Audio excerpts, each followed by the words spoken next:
Hi, my name's Jackie Walker, and it's good to be with you all, even if it's by a video link. Perhaps another time I'll be able to join with you in your meeting. I've been asked to respond to a series of questions, and the first one relates to my complex identity, if you like, both as Jewish and black.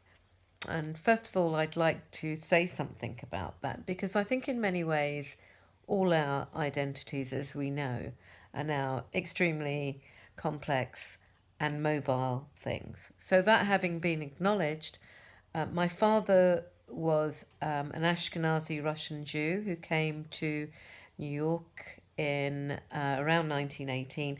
My mother was a Caribbean woman of Jewish and African descent. If you look at me, the way people see me is as a black woman, and they don't see me as a Jewish woman.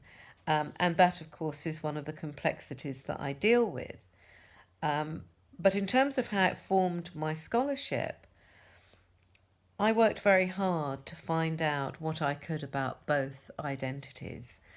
And I did it in a formal manner at university, but I also did it for myself by going back to the Caribbean and doing a lot of research on the slave trade, on enslavement, by going to Africa and doing the same, and as well by going to America and the Americas and seeing what had happened there. I mean, obviously, both peoples have experienced Holocaust. Both Holocausts are extremely individual in their nature and have different causes, different histories, and different effects.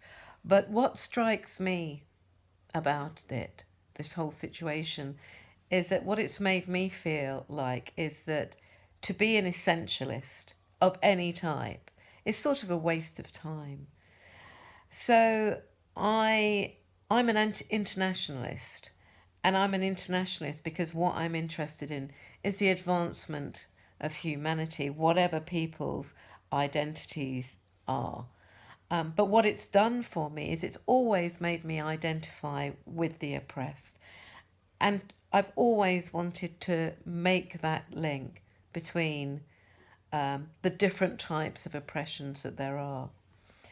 Um, I think, in terms of the connections between the East Coast USA and British activism, or shall we say European activism, I think it's totally essential.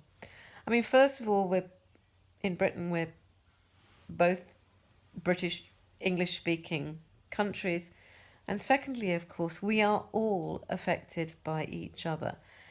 And of course, the way that the right behave, the way that Israeli Zionism behaves, is not confined to borders. And that's what we know. And so it's very important for us to not just share what's happening, but share the kind of strategies that we've built up. Well, what I've learned as an anti-racist trainer, not just in Britain but overseas, is that different strategies work in different places. And it's really important for us to share that and have a knowledge of what that is. In terms of the connection between black liberation and Palestinian liberation, I was recently doing a tour in Northern Ireland where the Catholic population totally, absolutely identified with the Palestinians. And I think, as black people, how can we not but identify with the Palestinians who are the subject of colonialism, of racism, and of total oppression and repression of their culture? I mean, like I said before, I'm an internationalist, so I don't see the boundaries as being important. I can't be liberated as a black person until Palestinians are liberated. I can't be liberated as a woman until all of us experience liberation. So I don't recognise those boundaries one between the other. The state violence in the UK.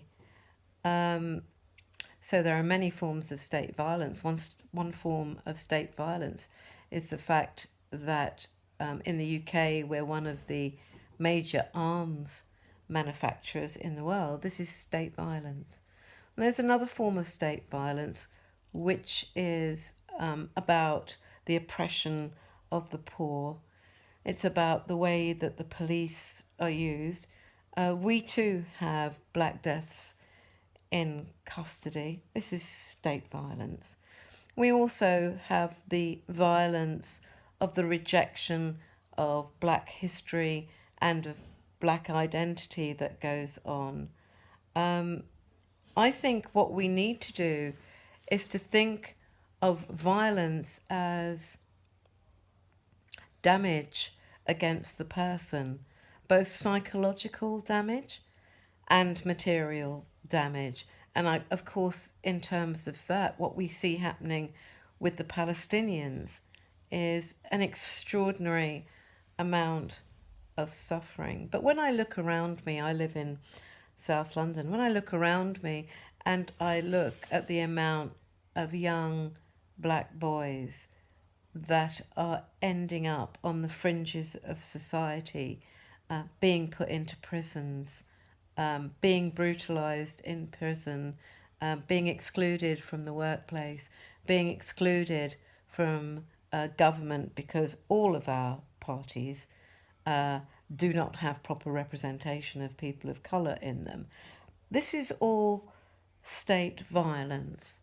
And it's very easy, isn't it, for the state to look at certain people and certain movements and say, they're terrorists, they're violent. But I think we need to look at state terrorism, the kind of state terrorism that shoots black people on the streets, both the streets in the UK and the streets in the US, the kind of state violence that has children going to school hungry, that has certainly the black population and other minority populations in the UK dying earlier than other people.